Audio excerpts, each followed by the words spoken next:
내가 한국에서 뭘 배울 게 있다고 생각하나? 그들은 이런 정밀함을 절대 이해하지 못할 걸세. 이렇게 한국에 가지 않겠다고 손을 저으며 큰 소리치던 독일식의 명장이 있습니다. 그는 한국에 오자마자 자신이 본 것에 경악을 금치 못했다고 하는데요. 그가 왜 소스라치게 놀랐는지, 그 이후로 어떻게 다른 사람이 되었는지. 그럼 지금부터 오늘의 사연 시작하겠습니다. 안녕하세요. 제 이름은 막시밀리안 에버하르트예요. 저는 독일에서 가장 뛰어난 시계 제작자이고 아마도 세계 최고일 거예요. 적어도 저는 항상 그렇게 믿어왔어요. 뮌헨에 있는 제 작업실에서 아침 햇살이 큰 창문을 통해 들어와 작업대 위에 황동 도구들을 빛나게 해요. 저는 제가 만든 최신 회중시계를 들어올려 빛에 비추어 완벽한 표면을 확인해요. 또 하나의 걸작이군요. 저는 스스로에게 속삭이며 시계 톱니다. 바퀴가 규칙적으로 틱틱 소리를 내는 것을 들어요. 저는 40년 동안 제 기술을 완벽하게 갈고 닦았어요. 제가 만든 시계는 단 1초도 어긋나지 않는 것으로 유명해요. 제 조수 젊은 프리츠가 문을 부드럽게 두드렸어요. 에버하르트 선생님, 우편물이 도착했어요. 저는 프리츠가 책상에 몇 개의 봉투를 놓는 동안 시계 유리를 계속 닦았어요. 고마워요. 저는 올려다보지도 않고 말했어요. 정밀함은 집중력을 필요로 하니까요. 나중에 편지들을 분류하다 특이한 봉투를 발견했어요. 가장자리를 따라 화려한 패턴으로 장식되어 있었어요. 제가 보통 받는 평범한 비즈니스 봉투와는 전혀 달랐어요. 안에는 희미하게 꽃향기가 나는 크림색 종이가 들어있어요. 누가 이런 것을 보냈을까요? 저는 읽기 안경을 조정하며 중얼거렸어요. 편지는 한국의 공예가 박지원이라는 분이 보낸 거였어요. 이렇게 적혀 있었어요. 에버하르트 선생님께 저는 선생님의 놀라운 시계 제작 기술을 매우 존경합니다. 선생님의 정밀공학과 우리 한국의 예술적 전통이 만난다면 정말 특별한 것을 창조할 수 있을 거라고 믿어요. 서울에 있는 제 작업실을 방문해 주신다면 영광이겠습니다. 저는 큰 소리로 웃었어요. 한국 공예가에게서 내가 무엇을 배울 수 있을까요? 저는 코웃음을 치며 혼잣말을 했어요. 차를 가지고 돌아온 프리츠가 물었어요. 괜찮으세요, 선생님? 저는 공중에 편지를 흔들었어요. 한국의 누군가가 저를 방문하라고 해요. 마치 제가 그들에게서 배울 것이 있는 것처럼요. 독일 공학이 세계 최고라는 건 모두가 아는 사실이에요. 이런 아시아 국가들은 오래된 전통을 가지고 있을지 모르지만 우리 유럽인들처럼 진정한 정밀함을 이해하지 못해요. 프리츠는 호기심 어린 눈으로 바라봐요. 하지만 한국은 이제 기술로 유명하지 않나요? 제 새 전화기가 한국산인데요. 저는 손을 휘저으며 무시해요. 대량 생산된 전자제품이야 그렇죠. 하지만 정교한 공예품, 예술적 정밀함? 그건 유럽의 영역이에요. 그래도 책상에 초대장을 놓으면서 그 아름다운 디자인이 제 눈길을 끌었어요. 종이는 수제작이고 잉크 색상은 제가 거의 본 적 없는 방식으로 생생해요. 그래도 프리츠가 떠난 후 저는 혼잣말을 했어요. 박지원 씨에게 진짜 시계가 어떻게 만들어지는지 보여주는 것도 재미있겠네요. 저는 다시 편지를 집어들며 그 특이한 질감을 느껴요. 좋아요, 한국. 당신의 초대를 받아들이겠어요. 하지만 저는 선생이지 학생이 아니에요. 제가 얼마나 틀렸는지 그때는 몰랐어요. 긴 비행 후 서울의 인천국제공항에 제 비행기가 착륙했어요. 저는 피곤한 눈을 비비며 단순하고 구식 공항을 예상했는데 제 앞에 펼쳐진 광경에 충격을 받았어요. 터미널은 크고 깨끗하게 빛나요. 강철이 어디에나 뻗어 있어요. 보도 승객을 돕는 로봇, 여러 언어로 된 디지털 스크린. 이곳은 뮌헨 공항보다 더 현대적으로 보여요. 이건 맞지 않아요. 저는 도착 구역으로 향하는 표지판을 따라가며 혼잣말을 했어요. 이건 분명 외국인들에게 보여주기 위한 것일 거예요. 제가 캐리어를 끌고 터미널을 지나가는 동안 한 여성이 따뜻한 미소로 다가왔어요. 그녀는 흐르는 듯한 파란색과 보라색 천으로 된 아름다운 전통 한복을 입고 있었어요. 걸을 때마다 옷이 춤추는 듯해요. 에버하르트 선생님? 그녀가 말해요. 저는 박지원이에요. 한국에 오신 것을 환영해요. 제 초대를 받아주셔서 정말 기뻐요. 저는 그녀의 손을 잡으며 확고한 악수와 자신감 있는 태도를 느꼈어요. 이것도 제가 상상한 것과는 달랐어요. 지원은 40대 초반으로 완벽한 영어를 구사하고 조용한 자신감으로 자신을 표현해요. 초대해 주셔서 감사해요. 저는 격식 있게 대답해요. 공항이 꽤 현대적이네요 라고 내가 말하자 지원은 아는 듯이 미소 지었어요. 많은 방문객들이 그렇게 놀라워해요. 한국은 아주 오래된 전통과 최첨단 기술이 혼합되어 있어요. 우리 문화의 양면을 모두 보여드릴 수 있어 기대돼요. 우리가 공항에서 서울로 운전해 가는 동안 저는 창 밖을 응시하지 않을 수 없었어요. 거리는 사람들로 붐비고 노점상들은 전통 음식을 팔고 있어요. 아시아는 처음이신가요? 지원이 물었어요. 네, 저는 유럽 밖으로 거의 여행하지 않았어요. 그렇다면 더욱 와주셔서 영광이에요. 전통 한국 가옥인 한옥에서 머무르실 수 있게 준비했어요. 걱정 마세요. 현대식 욕실과 에어컨이 있어요. 그녀는 제 생각을 읽기라도 한 듯 미소 지으며 덧붙였어요. 바깥에서 보면 어두운 나무 기둥과 기와 지붕이 있는 고풍스러운 모습이에요. 안은 단순하지만 편안하고 종이 미닫이문과 온돌 바닥이 있어요. 이 집은 100년이 넘었어요. 지원이 말해요. 하지만 전통적인 디자인을 보존하면서 조심스럽게 관리되고 있어요. 저는 나무 기둥 위로 손을 풀어보았어요. 장인 정신이 훌륭하네요. 제가 목공의 정밀함에 놀라며 말했어요. 못이나 나사 없이 완벽하게 잘린 나무가 맞물려 있어요. 그날 밤 제가 잠자리에 누워 있을 때 창문 밖 작은 정원에서 흐르는 물소리를 들었어요. 이 여행이 제가 생각했던 것보다 더 흥미로울지도 모르겠다고 생각했어요. 하지만 여전히 배울 것이 있다고 기대하지 않았어요. 결국 한국이 정밀함에 대해 독일식의 제작 장인에게 무엇을 가르칠 수 있을까요? 아침 햇살이 방의 종이 창문을 통해 들어왔어요. 아침 식사 후 지원이 그녀의 갤러리와 작업실로 저를 데려가기 위해 도착했어요. 잘 주무셨어요? 우리가 상점들이 줄지어 있는 좁은 거리를 걸으며 그녀가 물어요. 저는 밤새 방바닥이 따뜻해서 놀랐다고 말했어요. 어떻게 작동하는 거죠? 온돌이라고 해요. 마이너스 한국인들이 수세기 동안 사용해온 바닥 난방 시스템이에요. 뜨거운 공기가 바닥 아래 통로를 통과해요. 매우 효율적이죠. 정말 독창적이네요. 저는 진심으로 감탄했어요. 독일에도 비슷한 시스템이 있지만 한국과는 매우 달라요. 우리는 전통과 현대 스타일이 혼합된 아름다운 건물인 그녀의 갤러리에 도착했어요. 안에 들어서자 저는 놀라움에 얼어붙었어요. 그 공간은 너무나 아름답고 정교한 공예품들로 가득 차 있어서 제 눈을 믿을 수 없었어요. 너무 매끄럽고 곡선이 아름다운 도자기, 이음새를 간신히 감지할 수 있는 나무 가구, 그리고 너무 정교한 금속 작업은 제가 시계 제작자의 확대경을 꺼내 제대로 살펴볼 정도였어요. 이건 정말 놀라워요. 제가 놀라움을 숨기지 않고 말했어요. 지원이 저에게 파란색 꽃병을 건넸어요. 이 도자기 기술은 한 가족으로부터 15대에 걸쳐 전해 내려왔어요. 유약 제조법은 오늘날까지도 비밀로 남아있어요. 저는 표면을 손으로 만져보았어요. 제가 이전에 만져본 어떤 것과도 다른 느낌이었어요.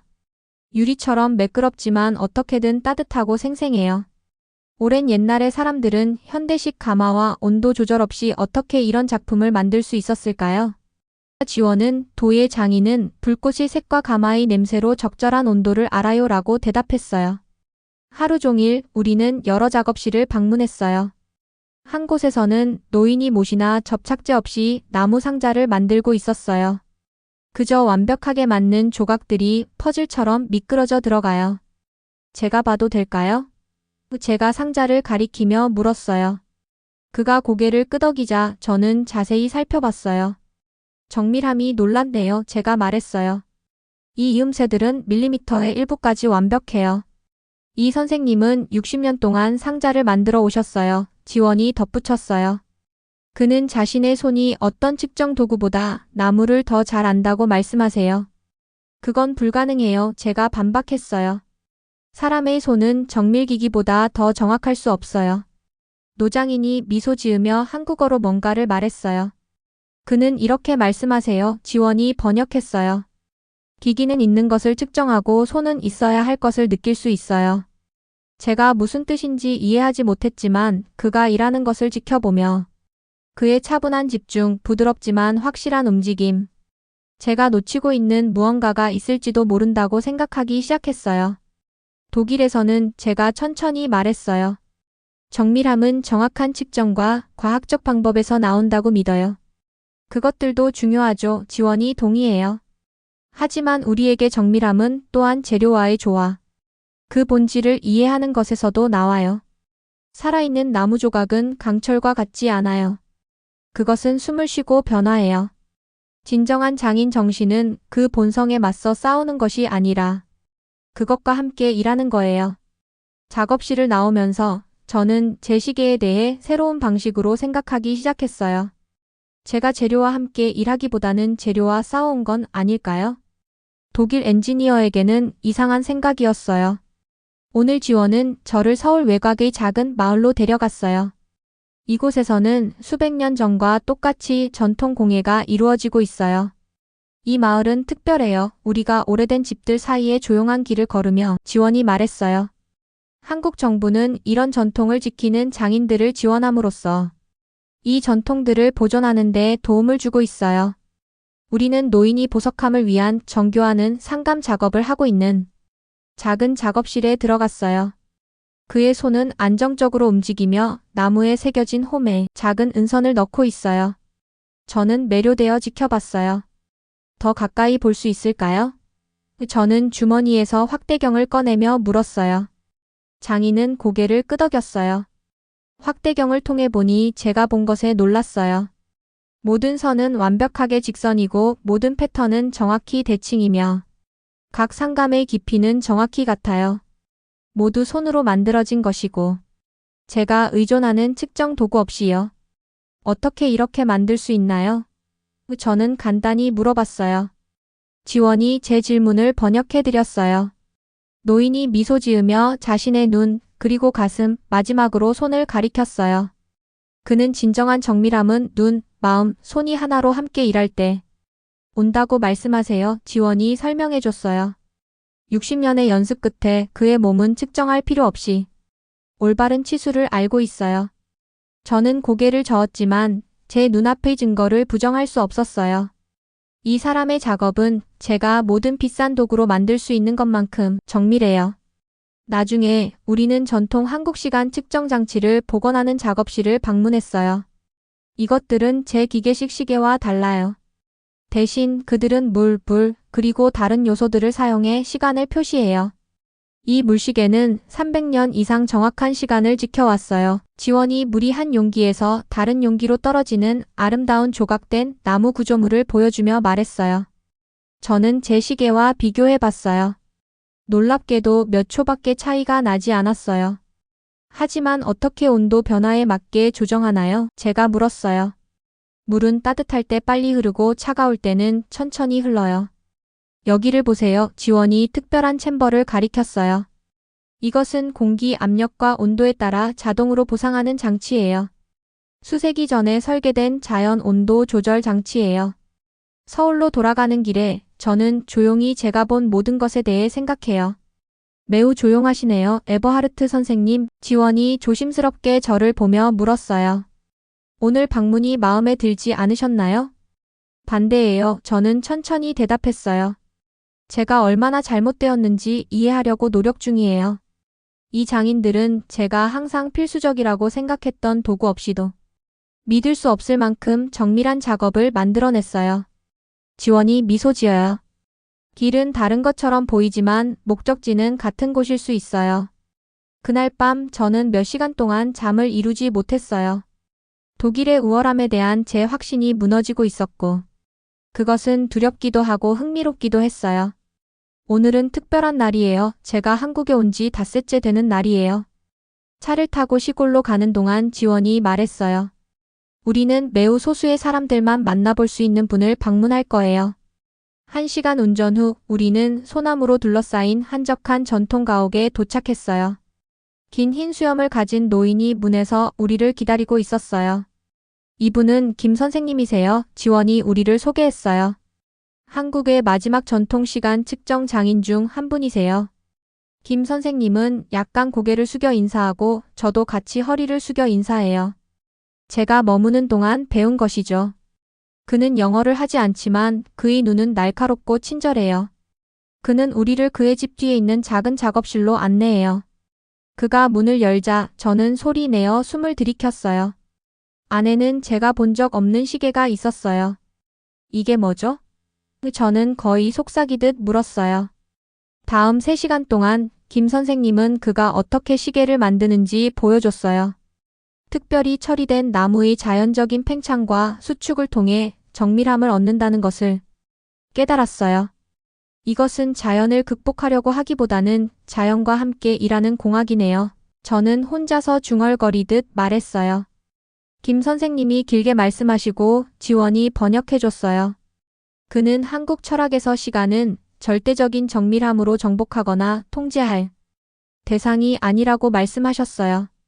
시간은 존중하고 조화롭게 움직여야 할 무언가예요. 그의 시계는 이 믿음을 반영해요. 환경과 싸우는 것이 아니라 환경과 함께 숨을 쉬어요. 하지만 얼마나 정확한가요? 제가 물었어요. 김 선생님은 미소 지으며 수십 년 동안 기록해온 기록을 보여주셨어요. 그의 시계를 표준 시간과 비교한 것이죠. 차이는 그다지 크지 않았어요. 어떻게 이것이 가능한가요? 제가 물었어요. 나무는 습도와 온도에 따라 변하잖아요. 네, 지원이 김 선생님의 대답을 번역해서 말해줬어요. 그의 디자인은 그런 변화를 고려한 것이에요. 그것들은 자연의 패턴을 제거하려고 하기보다는 자연의 패턴과 함께 일하기 때문에 자동으로 조정돼요. 우리가 떠날 준비를 하면서 김 선생님은 저에게 작은 나무 시간 장치를 선물해 주셨어요. 그것은 제 손바닥에 딱 맞는 단순한 원반으로 제가 이해하지 못하는 표시가 있어요. 그가 이것을 당신에게 주고 싶어 하세요. 지원이 말했어요. 당신의 키와 당신의 몸이 만들 그림자에 맞게 특별히 설계된 개인용 해시계예요. 저는 이 선물에 깊이 감동받았어요. 감사하다고 전해주세요. 소중히 간직하겠습니다. 서울로 돌아가는 길에 저는 나무 원반을 조심스럽게 들고 있었어요. 그것은 시간에 대해 제가 내내 믿어왔던 것과 완전히 다른 접근 방식을 주는 것이에요. 지원 씨, 저는 마침내 말했어요. 제가 많은 것들에 대해 잘못 생각해온 것 같아요. 그녀는 부드럽게 미소 지어요. 그렇게 우리는 서로 다른 문화를 통해서 배우는 거 아닐까요? 에버하르트 선생님. 항상 배울 것이 더 있다는 것을 인식함으로써요. 한국에서의 마지막 저녁, 지원은 제가 머무는 동안 만났던 여러 장인들과 함께하는 작은 저녁 식사를 준비했어요. 음식은 맛있고 언어 장벽에도 불구하고 대화는 활기찼어요. 저는 일주일 전만 해도 무시했을 사람들과 함께 웃고 이야기를 나누고 있었어요. 식사가 끝나고 저는 목을 가다듬고 일어섰어요. 지원이 제가 말할 때 사람들을 위해 한국어로 번역해줬어요. 고백할 것이 있어요. 저는 시작했어요. 한국에 왔을 때 저는 아무것도 배우지 못할 거라고 생각했어요. 독일 공학이 세계 최고이고 다른 접근 방식은 열등하다고 생각했죠. 저는 저를 지켜보는 친절한 얼굴들을 둘러봤어요. 제가 틀렸어요. 여기서 본 것들이 제 작업에 대한 생각을 바꿨어요. 여러분은 정밀함이 단지 측정과 기계에 관한 것이 아니라 연결, 전통, 그리고 재료에 대한 존중에 관한 것임을 보여주셨어요. 저는 주머니에서 제 시계 중 하나를 꺼냈어요. 제 최고의 작품이죠. 독일을 떠나기 전 저는 장인 정신의 정점이라고 생각했어요. 이제 저는 그것이 많은 접근법 중 하나일 뿐이라는 것을 알아요. 저는 시계를 지원에게 건네요. 작은 수정을 했어요. 저는 말했어요. 그녀는 내부를 보여주기 위해 시계를 열었어요. 메커니즘 가장자리에 한국 디자인에서 영감을 받은 섬세한 패턴을 새겼어요. 정말 아름다워요. 그녀가 숨을 들이켜요. 이건 시작일 뿐이에요. 저는 대답했어요. 독일로 돌아가면 저는 새로운 것을 만들고 싶어요. 독일의 기계적 정밀함과 한국의 미적 조화를 결합한 시계요. 저와 협력해 주시겠어요? 지원의 얼굴이 환하게 밝아지며 이것을 다른 사람들에게 번역해서 말해줬어요. 우리에게 영광이에요. 그녀가 말하자 다른 사람들도 열정적으로 고개를 끄덕였어요. 다음 날 아침 공항으로 지원이 저를 배웅하러 왔어요. 감사합니다. 저는 진심으로 말했어요. 당신은 저에게 시계에 대한 새로운 아이디어뿐만 아니라 세상을 보는 다른 방법을 보여주었어요. 그것이 문화교류의 진정한 가치가 아닐까요? 그녀가 대답했어요. 단지 새로운 기술을 배우는 것이 아니라 새로운 사고방식을 배우는 거죠. 비행기가 이륙하자 저는 발 아래의 한국 풍경을 내려다봤어요. 저는 자신의 우월함을 확신하는 오만한 사람으로 한국에 왔어요. 이제는 더 배우고 싶어하는 겸손한 학생으로 떠나고 있어요. 제 노트북에 저는 이렇게 써요. 진정한 장인 정신은 모든 답을 알고 있다고 믿는 것이 아니라 항상 새로운 것을 배울 의지가 있는 것이다 라고요. 한국은 제게 가르쳐 주었어요. 마음 없는 정밀함은 단지 기계일 뿐이라는 것을. 진정으로 특별한 것을 만들려면 둘 다 필요해요. 그리고 그 생각과 함께 저 막시밀리안 에버하르트는 비행기 안에서 한국으로 다시 돌아올 계획을 세우기 시작했어요. 제 이야기는 여기까지입니다. 끝까지 들어주셔서 감사합니다. 오늘 사연이 재밌으셨다면 좋아요와 댓글 많이 달아주세요. 오늘도 귀한 시간 내주셔서 감사합니다. 다음에 더 재밌는 사연을 여러분께 전달해 드리도록 하겠습니다. 지금까지 감동까치였습니다. 영상이 마음에 드셨다면 구독과 좋아요 부탁드리겠습니다. 감사합니다.